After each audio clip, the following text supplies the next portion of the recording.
Get outside your fucking comfort zone. Go towards the thing that scares you.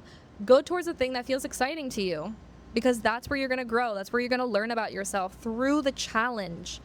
Through challenge, you have to raise to the occasion, and that will promote your evolution and your growth and your relationship with yourself.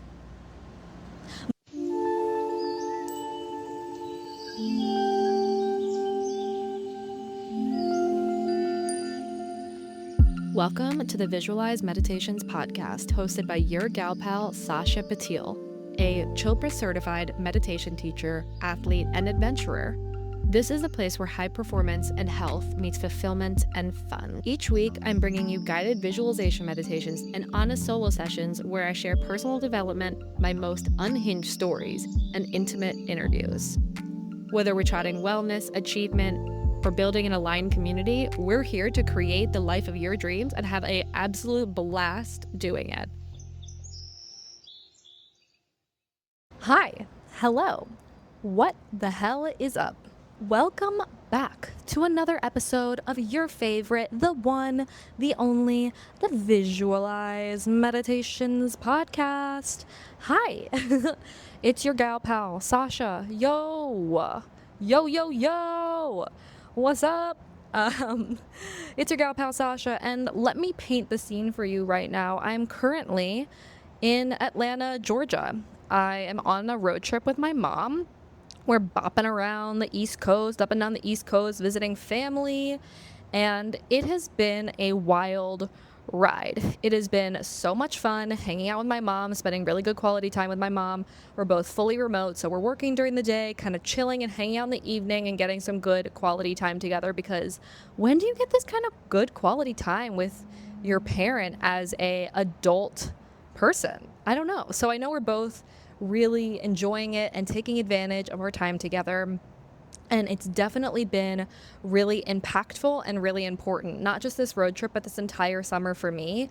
And maybe I'll talk about it towards the end of the summer or after the summer is over. But every single place I've been to this summer and every single chapter of the summer has been a really beautiful full circle way of me closing out these chapters and seeing my growth, really challenging my growth. The universe is giving me tests and being like, bitch, did you learn the lesson? Yes or no? Let's see. Let's put it to the test. Let's put you in all of these old environments and see how you react, see how you thrive. And I'm learning a lot about myself in the process. And it's been really amazing and so much fun in some ways, but also really, really challenging in other ways. So I think I'll probably do a whole episode about what the hell happened this summer.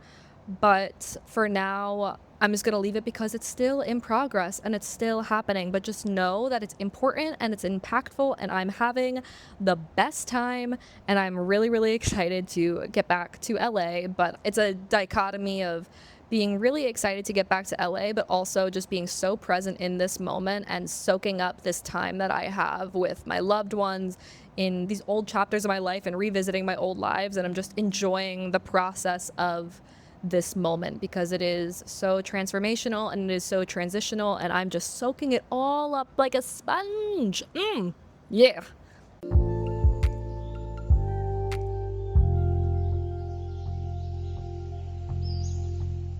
So we've all heard the phrase, life begins on the outside of your comfort zone. Growth begins on the outside of your comfort zone. And this is something that I have been really challenging myself with actively since the end of 2024. But it's something that I've also, I think, been subconsciously challenging myself with since I started in this personal development world over 15 years ago at this point. So I was reading this book, Breaking the Habit of Being Yourself by Joe Dispenza, and something that came across in this book was you have to take yourself out of the environment where you are yourself in order to see how you grow and how you evolve. And I think that is so true, not necessarily with just your physical environment, but also every situational environment you put yourself in every single area of life. And growth truly does happen on the outside of your comfort zone. And I think we say this a lot, and it's like a buzz phrase we say a lot, and it's something that I truly love to live by. I have a jacket that's Seek Discomfort. I love Seek Discomfort by Yes Theory. If you know Yes Theory, it's one of my favorite YouTube channels. I love them. But I think it's true, when you challenge yourself to go beyond yourself, and when you challenge yourself to go beyond what you think is possible or what you think is capable, and you really push yourself outside of this little bubble you've created for yourself, it's challenging for a reason, because you are putting yourself in a new environment, in a new situation, and you are forced to raise to the occasion. You are forced to grow from the experience and to evolve. Because if you keep doing the same shit over and over again, you're going to still get the same result over and over again. And they always say that insanity is when you do the same thing over and over again and you expect a different result. I think the same thing happens with everyone's personal growth, where if you are living in the same environment, hanging out around the same people, doing the same thing in your day-to-day, doing the same thing for work, if you're spending your money the same way, doesn't matter. But if you're doing the same shit over and over again, how could you possibly expect to evolve? How could you possibly expect to grow? And listen, maybe you're very content with who you are, and maybe you're really happy with who you are. And like, if you are, good for you. I'm like, honestly, proud. If you are so content and happy with where you are, and you don't want to evolve, and you don't want to grow, and you don't want to get better, well, first of all, this is not a podcast for you, because I'm a personal development junkie, and I am always in the business of improving myself. I'm always in the business of getting better and evolving and growing as a human being and soaking up as much life as I possibly can. I am here to surrender to the experience of life and experience it all and enjoy it all, and to grow from that. Now, this is something that I actively started doing at the end of 2024 when I left Miami after my breakup, and I said, okay, life begins at the outside of my comfort zone, so let's take myself out of my comfort zone and throw myself to the opposite extreme of where I can't even see the comfort zone. The comfort zone is 10 fucking miles behind me in my rearview mirror, and I can't even see it in the background. That's how far I wanted to throw myself outside of my comfort zone. And you know what? I did it. And I'm still continuing to do it, but I'm really observing that it's happening in different ways. And that's something I was chatting about in therapy during the time. Was at the time in life in Miami, my life was very, very stable. I felt like I had friends. I felt like I had a community. I had a very steady relationship. I was living in a steady place. My job was very steady. My business was growing. Everything was steady. I was in a routine. It was very stable. And it was a very, very stable life. And the way that I threw myself to the extreme of my comfort zone was to start solo traveling and booking one-way plane tickets around the world. And it was a complete opposite to what I was experiencing in Miami, which was like a very stable, steady life. So that's what I did. I threw myself, and I had no routine. The only stability I had in my life was this podcast and my 9-to-5 job. And some of my friends, but even then, my friends were not that stable, because I was learning very quickly who my friends were and who my friends were not. And I learned a lot in the process of throwing myself to the extreme, traveling the world for a year by myself. And I learned a lot through that discomfort. I learned about how do I create certainty within myself? What habits are really, really important to me in this moment? Who am I when I have no one to rely on except myself in situations that are really challenging, when you are in the middle of nowhere in Cambodia with no gas, no internet, no self-service, and a dying battery on your phone, and you're on a little scooter and you have to rely on yourself. You learn about yourself. When you are stranded in a foreign country where you don't speak the language, you don't know how to call a car, you don't have any cash on you, you learn about yourself through that experience. And through the experience of giving myself no routine and no stability and no sense of home, I really forced myself to look in the mirror and to evolve and to grow and to really build a deep relationship with myself. And one example of that specifically in that year was my therapist challenged me to spend 10 days in monk mode.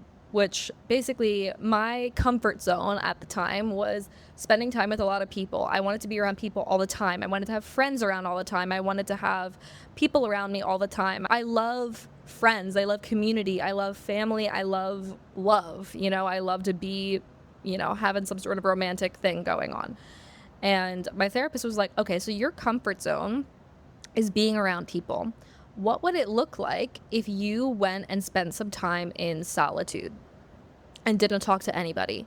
And I was like, that really sounds uncomfortable. That sounds scary. So I was like, it sounds scary and uncomfortable. Great. Sounds like I have to do it. Sounds like I have to step outside my comfort zone.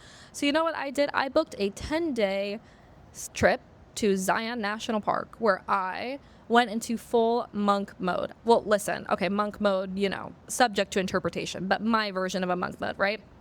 I turned off all notifications, calls, texts, everything. Turned off all notifications for everything, and I did not talk to another soul for 10 days. And it was just me in my little hut situation out in the middle of nowhere in Zion National Park and my laptops. And I really thought I was going to go stir crazy. I thought it was going to be really challenging, but you know what? I actually really, really enjoyed my time, and it enabled me to have space away from everybody else to really work on my relationship with myself. I was able to hang out by myself. I was able to really dive deep into my work and do some great work. I was able to drive around every day, blasting music and going on hikes and just exploring around by myself. And I was really able to nurture that relationship with myself. And something else that I found was really interesting was that it gave me a lot of clarity about how I felt about things, because I found that because I was talking to people all the time and because I was constantly surrounding myself with friends and with loved ones, that I had all of their voices in my mind. I had all of the chatter in my mind about their opinions, their thoughts, their feelings about my life and my situations.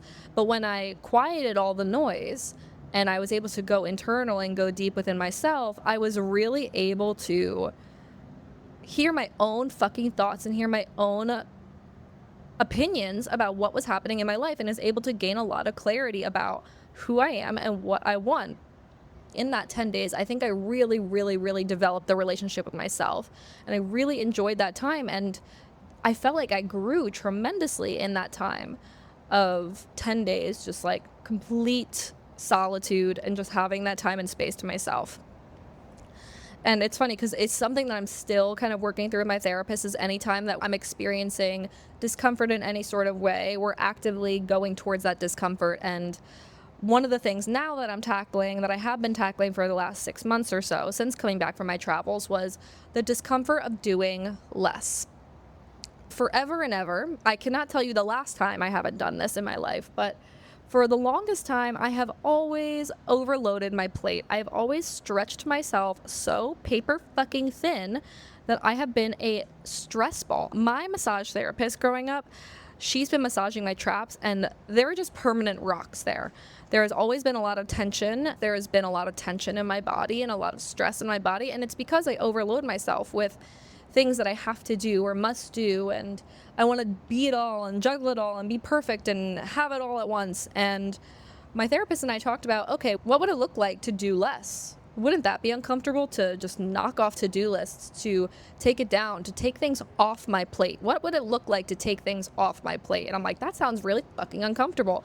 That sounds like something I don't even know how to do, because even when I take something off my plate, I typically add like 5 more things onto it. I was living off of 4 to-do lists last year: my 9-to-5 list, my podcast list, my travel list, and my admin list, and they would run my life completely. And it's been really nice to slowly knock down those lists and like take off the travel list. Right now I'm still traveling, but take off the travel logistics, take off the 9-to-5. I submitted my notice to my 9-to-5, and I'm really looking forward to just removing that to-do list from my brain space and to only have my business and my admin. And listen, admin is like, yeah, there's a lot, but honestly, if you get it all done and you get it all done, then you're good to go. But it's like, what does that look like? The discomfort of doing less, the discomfort of slowing down, the discomfort of actually taking time to rest, actually taking time to recover, actually taking time for myself to relax for a fucking second and not be a tornado Speedy Gonzalez trying to get everything done all the time. It's not happening. And then you know what happens? I end up feeling so wound up and so stressed that I cannot wind down and I cannot really focus on what matters. And when I'm doing a lot, I find that work is getting half-assed because I'm so concerned about getting the next thing done on my to-do list that I'm rushing through this task right now in order to get to the next thing. So if I could slow down and really focus on one thing, I could do it well, I could do it thoroughly, I could really be intentional and be really thoughtful and really focus on the quality of what I'm doing rather than speeding through it. And I think you guys as podcast listeners and as viewers are really going to see this come through with the podcast is once the 9 to 5 slows down, I have a lot of ideas about where I want to take this podcast and what I want to do with it. And I just physically have not had the bandwidth to do that. But giving myself that bandwidth is really going to enable me to slow down, to be intentional, to be more thoughtful, to really focus on the quality of what I'm producing rather than the quantity. Focus on the love and care I'm putting into everything rather than just like, get it done. Done is better than perfect. Get it out the fucking door. Like, get it done. And I think that is something I'm actually genuinely looking forward to. I'm looking forward to slowing down. I'm looking forward to having a routine again. I'm looking forward to the discomfort of slowing down and doing less and resting and recovering and taking things off the to-do list, moving things to a time I need to do it. If I have a list for the luteal phase of my menstrual cycle, if you haven't listened to the cycle syncing episode and you are a lady and you'd like to, go ahead and listen. But I overload my tasks during luteal because I know I can get a lot of shit done that week. But, you know, this week I'm on my period and I'm like, I was going to continue to do my luteal tasks. But you know what? Does any of this need to happen right now? Is any of this actually necessary right now? And the answer is sometimes no. It's really not. Let's push it to next month. Because right now I have cramps and I need to lay down. I need to lay down and I need to eat chocolate and I need to sit by the pool and I need to call a friend and I need to reflect. And that's kind of the beautiful thing about this is being able to take care of myself in this process. And I will say that life begins on the outside of your comfort zone because when you push yourself to do something that feels uncomfortable to you, you are forcing yourself to be in a new environment and it forces you to change the way you think, to change the way you act, to grow and to evolve and to rediscover who you are in this new situation you're putting yourself in. And I think that's kind of the whole point of this seek discomfort and life begins on the outside of your comfort zone and growth happens on the outside of your comfort zone. I totally agree with it. It is something I have done and will continue to do for the rest of my life, is if something seems scary and exciting, go towards it. If something feels scary and exciting, run towards it as fast as you can and to do it because that's where I grow and that's where I evolve. And I'm not here in this life to be stagnant. I'm not here in this life to diminish. I am here to learn about myself, to build a relationship with myself, to improve, to learn and love who I am in that process. So I guess my question for you guys is, when was the last time you actively stepped outside of your comfort zone and did something because it seemed a little scary and exciting to you? When was the last time you even tried a new food, went to a new neighborhood in your town, explored a new place? It can be as simple as, have you tried brushing your teeth an opposite way?